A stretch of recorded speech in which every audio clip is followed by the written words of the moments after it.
In Privacy Watch, Atlanta is in recovery mode following one of the worst cyber attacks ever against a U.S. city that crippled the state's capital's online network for 5 days until this Tuesday, when city workers were told that they could finally turn their computers back on. Last Thursday, the city of Atlanta was attacked by hackers, and they demanded ransom money, blocking online access to certain city sites and leaving residents unable to pay bills, report potholes, or even use the Wi-Fi at the airport.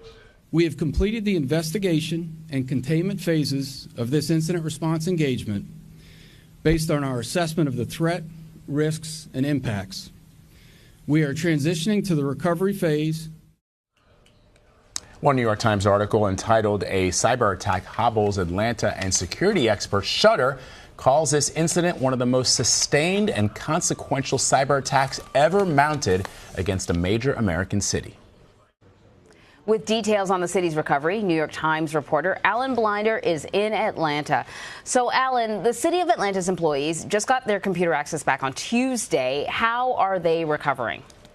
It's a slow process in Atlanta. They've seen some services come back online here, but for a lot of the city, that's still somewhat paralyzed. You still can't pay your water bill online or even in person. They're still resetting court dates in municipal court. It's just a slow process of recovery here.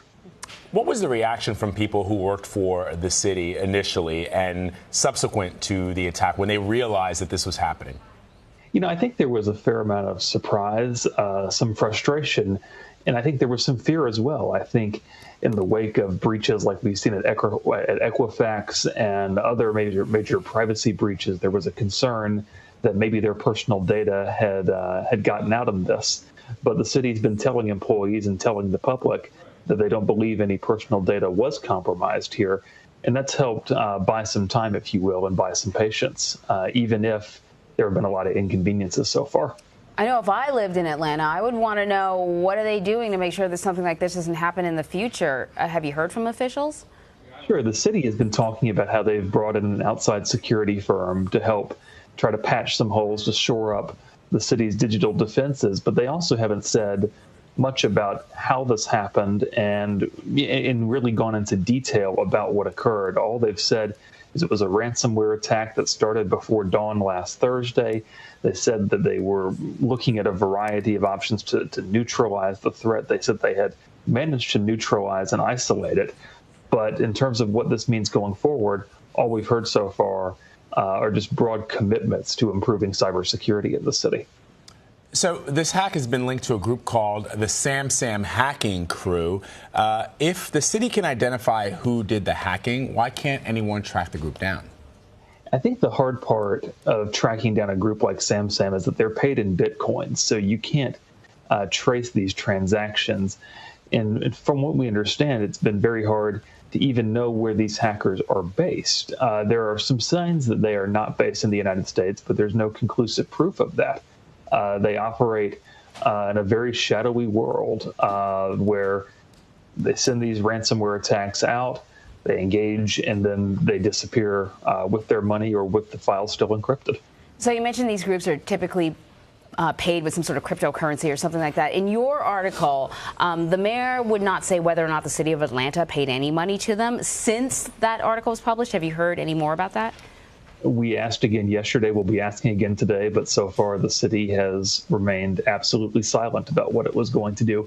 There are some cities around the country that have paid ransoms, not necessarily to Sam, but to other ransomware organizations. And for instance, there was one recently in a suburb of Birmingham, Alabama, that paid up. But Atlanta has not indicated what it wants to do. Its ransom was about $50,000. So I guess, Alan, is this the new future? I mean, do you think that cyber attacks on cities are going to become the new norm? Virtually every expert we've talked with has said this is probably a reality of modern life.